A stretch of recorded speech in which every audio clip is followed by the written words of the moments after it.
Hey guys, welcome back to another video.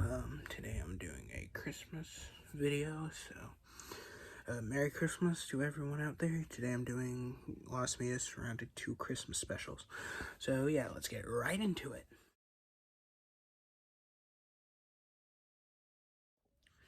Doctor Who is a British science fiction show that has been airing since 1963. In 1965, the BBC released an episode of Doctor Who called The Feast of Stephen, which was their first Christmas special and Doctor Who's only Christmas special for almost 40 years till the new series came. The main reason this episode was made is because instead of skipping Christmas Day when it fell on the same time as Doctor Who, they decided to make a filler episode, so essentially if people miss that week, the plot wouldn't matter. This is also one of the only episodes of the classic series of the black and white era of Doctor Who that is permanently missing. This is because it was a Christmas episode, and the BBC would most likely only be airing it around Christmas time. Not to mention when it was sold to overseas, because it was not canon to the actual plot line of the serial that it was a part of, which was the Daleks' Master Plan. It was only sold as an 11-part serial instead of the 12-part. And yeah, unfortunately, no recordings or even footage of the Feast of Stephen survive. Several photographs do exist that were taken on its original airing, as well as the original audio recording for the episode.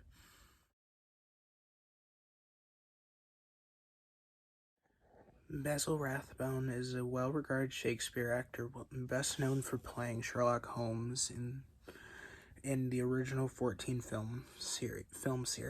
In 1954 and 1956, he played a part in 2 Christmas Carol adaptations. The first one being simply titled A Christmas Carol and being part of the Shower of Stars show. The hour-long special did adapt Dickens' story very well. That is with the third act, which is heavily cut down, which removed the Ghost of Christmas Present. In this, Rathbone played the ghost of Jacob Marley for this special. In 1956,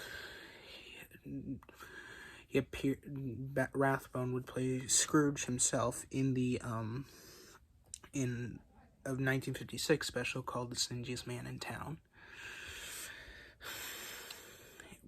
which was adapted fairly well for the original story. In 1978, Rankin Bass, known for their stop-motion Christmas specials, would remake The Stingiest Man in Town, this time with Walter Matthau as the main actor. For many years, the only available adaptation of The Stingiest Man in Town was the 1978 remake. That was until 2011, when a copy was found in a retired film producer's house, where he had recorded the special on the original broadcast, which was made available in 2011. It is also worth mentioning that the original special was in color. However, due to it being a kinescope recording, only a black and white copy survives.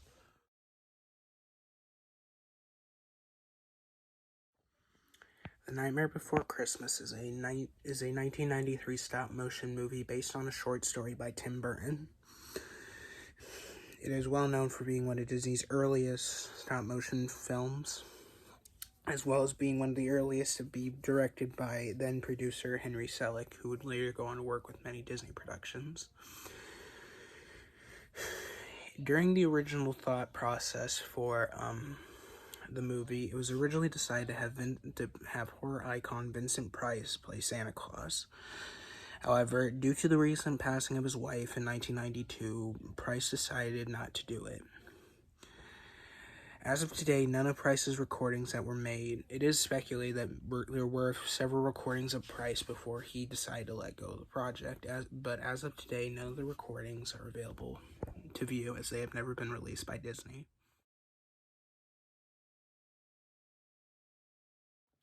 Christmas Night with the Stars was an annual BBC television special that would air between 1958 and 1972,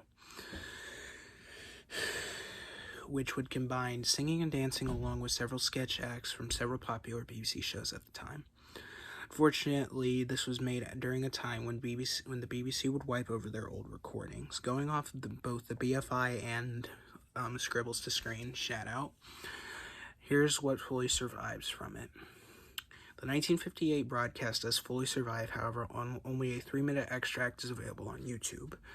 Both the 1959 and 1960 broadcasts are both completely missing, and the 1962 broadcast is also completely missing. However, a recreation of the Steptoe and Son sketch was remade. It's also worth mentioning here that they did miss 3 Christmases, which was 1961, 1965, and 1966.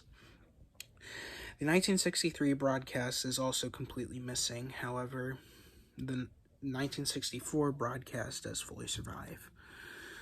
The 1967 broadcast has an extract. However, if the full recording does survive, it is unknown. However, this extract is also missing as it's only available at the BFI by the BFI's archive. The 1968 one is missing. However, audio does survive for all the sketches. The 1969 broadcast does fully survive. However, the 1970 broadcast has audio only. 1971 is completely missing. However, the 1972 one, which was the last of the original run of the series, does fully survive. It is also worth mentioning here that the audio recordings for the 1968 and 1970 broadcasts were used in the Dad's Army Lost Tapes CD.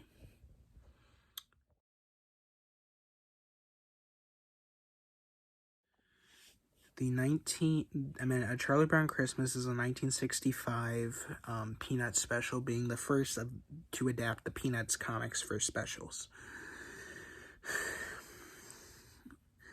It is also worth, however, the thing is, the original production was a nightmare to work with, as originally they had no plans to make the Peanuts a mainstream pop culture.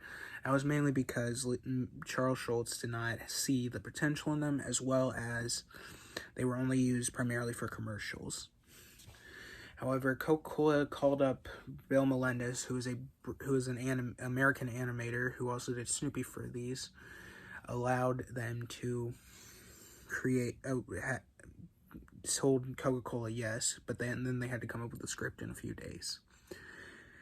However, the original broadcast has been altered from recent TV airings, as in the original 1965 airing, during the scene that before the title credits, Snoopy is seen swinging Linus and Charlie Brown around with Linus's blanket when Charlie Brown goes off, hits a tree, and then the title card comes.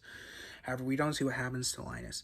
In the original one, he was flung into a sign that read, "Sponsored by Coca-Cola." However, that has been removed from the recordings. It is also worth mentioning that the special almost became lost media itself, as NBC did not see its potential because of Charles Schulz's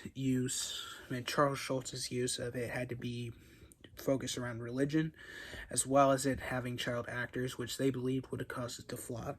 So they were only going to air the special once on NBC.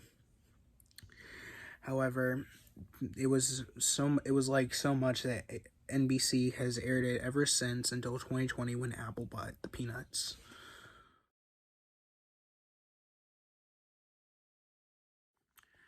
Rudolph the Red-Nosed Reindeer is a 1964 NBC stop-motion special made by Rankin Bass. The special is based off of Larry D. Mayne's popular Christmas story of Rudolph the Red-Nosed Reindeer, as well as the Gene Autry soundtrack song from 1940. When the special was originally made, several scenes were different that were later altered in different airings and included back in. These include a scene of Yukon Cornelius throwing his pickaxe in the air and finding that he's on top of a peppermint mine, as well as the song We're a Couple of Misfits being cut out after the 1964 airing and replaced with a song called Fame and Fortune. However, the original ending was much different, as originally in the special, Rudolph said that he would ask Santa to give the misfit toys a home. However, in the original special, he did not do that. So, but then Rankin Bass got so many angry letters that they refilmed the scenes of Santa picking up the Misfit toys and taking him to the house. However, there's also another piece of media from Rudolph the Red-Nosed Reindeer that has never seen the light of day. As originally, Sam the Snowman, who is the narrator of the special, was originally played by Larry D. Mann, who did the voice for the Abominable Snow Monster and Yukon Cornelius, with Sam originally having a Brooklyn accent. However, due to the recordings, due to the animation being made after the audio was recorded, they replaced Mann with Burl Ives, who was a well-accomplished country singer at the time. As of today, none of Larry D. Mann's audio recordings for Sam the Snowman has been released.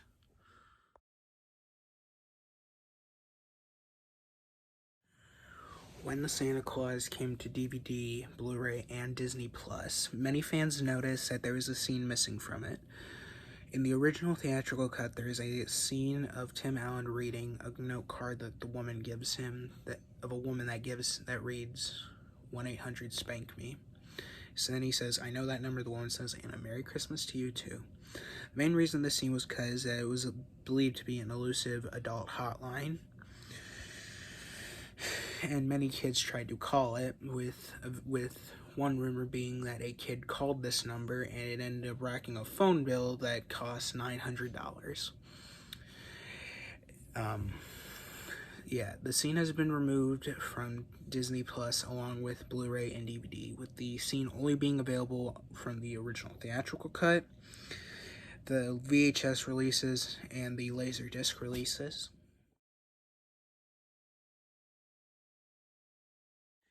The Muppets Christmas Carol is a 1992 Muppet film based on the story by Charles Dickens and being the first Muppet movie since Jim Henson's passing.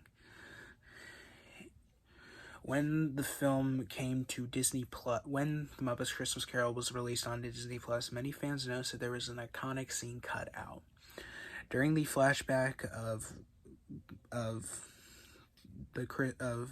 with the Ghost of Christmas Past, there's a song that was cut called "When Love Is Gone." The scene was actually cut from the original theatrical cut, however, it was included back on VHS, Laserdisc, and the widescreen editions for DVD. The main reason the scene was cut was because Brian Henson believed that this song was too sad and Muppetless to keep kids' attention. However, he filmed the scene and gave Disney a copy, which was then included on the later releases. However, the reason it's not included on Disney Plus was because Disney lost the original high-quality recording. As of today, the only way to see these scenes is in low-quality version on the VHS, Laserdisc, and widescreen edition DVD releases.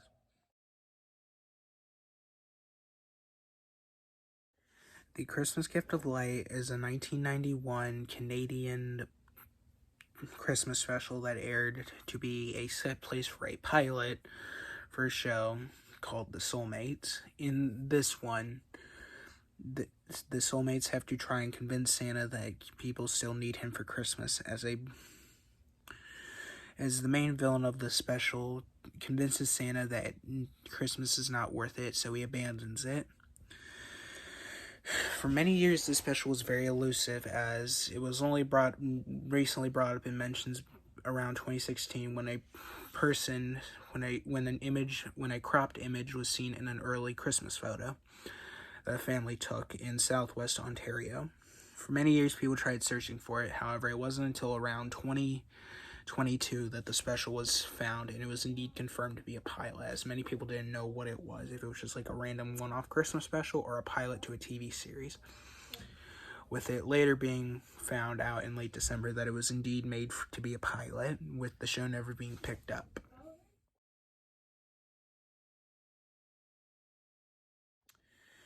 In 1947, the BBC did their first television serial adaptation of a Charles Dickens story, that being A Christmas Carol. It was released on Christmas Day in 1947, and it's very elusive for this, as it's unknown who the cast is and even if it existed. As of today, no recordings survived due to the early wiping policy of the BBC. The only mention of it is in a Radio Times listing magazine from the 40s.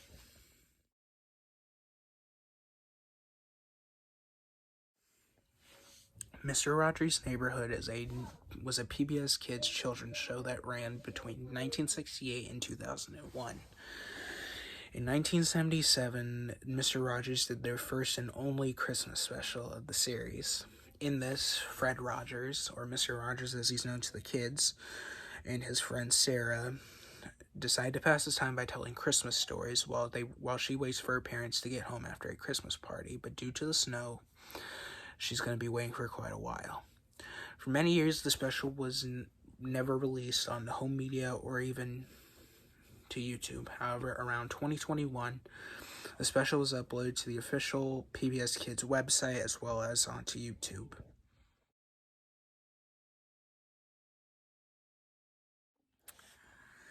Mickey's Christmas Carol is a 1983 Mickey Mouse short that Disney created based off an early audiobook that Disney made, as well as based off Charles Dickens' Christmas Story, A Christmas Carol. In the original draft for Mickey's Christmas Carol, Minnie Mouse was originally meant to have dialogue written for it, and recordings were made. However, in the end, it was decided to make Minnie a mute character. If this had come to fruition, this would have been the first time that Russi Taylor would be voicing Minnie, who would become Minnie's longtime voice actress up until her death in 2019. As of today, none of the Minnie Mouse recordings have been released by Disney on home media releases of Mickey's Christmas Carol.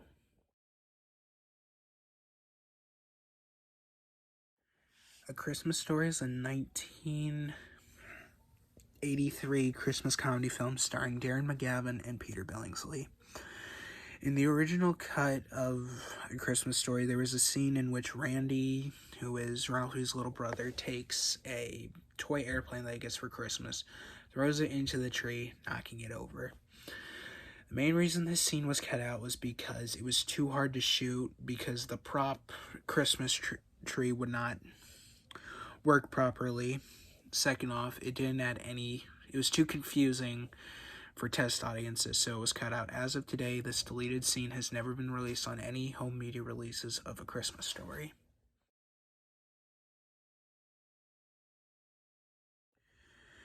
How the Grinch Stole Christmas is a 2000 Christmas movie based on the short story by Dr. Seuss. In the original cut of this adaptation of How the Grinch Stole Christmas, the original cut of the movie was 4 hours long. However, to make it more family friendly, they cut it down to 1 hour and 45 minutes. As of today, only an estimated 20 minutes worth of deleted scenes has been released. Nine from the DVD releases and 13 from a combination of behind the scenes and TV spots. It is unknown if Universal will ever release a director's cut of this or release it as bonus content. It remains to be seen.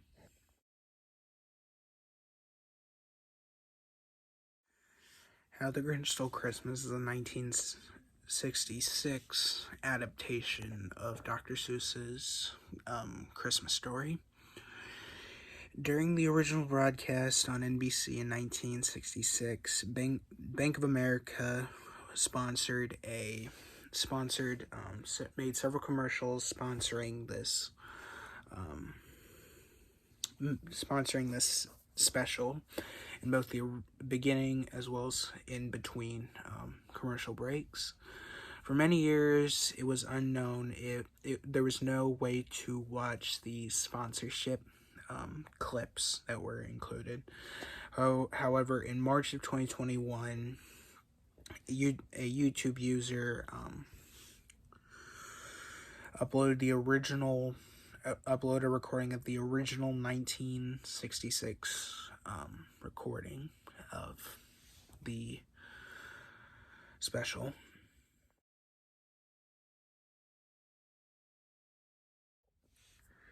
The Chronicles of Narnia is a book series created by C.S. Lewis. Each book follows a different section of the land of Narnia, which is ruled by a lion named Aslan. With a total of 7 books being released between 1950 and 1954. The series has been adapted many times over the years, including on film, television, video games, radio, audiobooks, and many more. Another form that has also been released on has been stage productions for both community and Broadway, West End, stuff like that. Unfortunately, due to the not repeatability of stage productions, unless someone records it there is no way to see the original. Going off of what Wikipedia stated, here's the ones that I've been able to find. The stage productions of Narnia have started in 1983 with a musical by Northwestern College of The Voyage of the Dawn Treader, which is the 3rd book in the series. Between 1984 and 1997, West End performed an adaptation of The Lion, the Witch, and the Wardrobe, which is the 2nd book in the chronological order, as well as being the 1st book published. In 1986, a musical adaptation simply titled Narnia the Musical was made. Also, between the original span of The Lion, the Witch, and the Wardrobe between 1984 and 1997, there was also The Voyage of the Dawn Treader in 1986, The Magician's Nephew in 1988, and The Horse and His Boy in 1990. In 1993, Broadway did a musical adaptation of The Lion, the Witch, and the Wardrobe and The Magician's Nephew, combined them into one. Between 1998 and 1998, Canada released a adaptation of The Lion, the Witch, and the Wardrobe, which this one was also later done in the UK in 2000. Between 2001 and 2002, the UK did another adaptation of The Lion, the Witch, and the Wardrobe, with this one being performed in Canada and the US between 2003 and 2004. In 2011, Broadway released a adaptation of The Lion, the Witch, and the Wardrobe, which performed until 2017.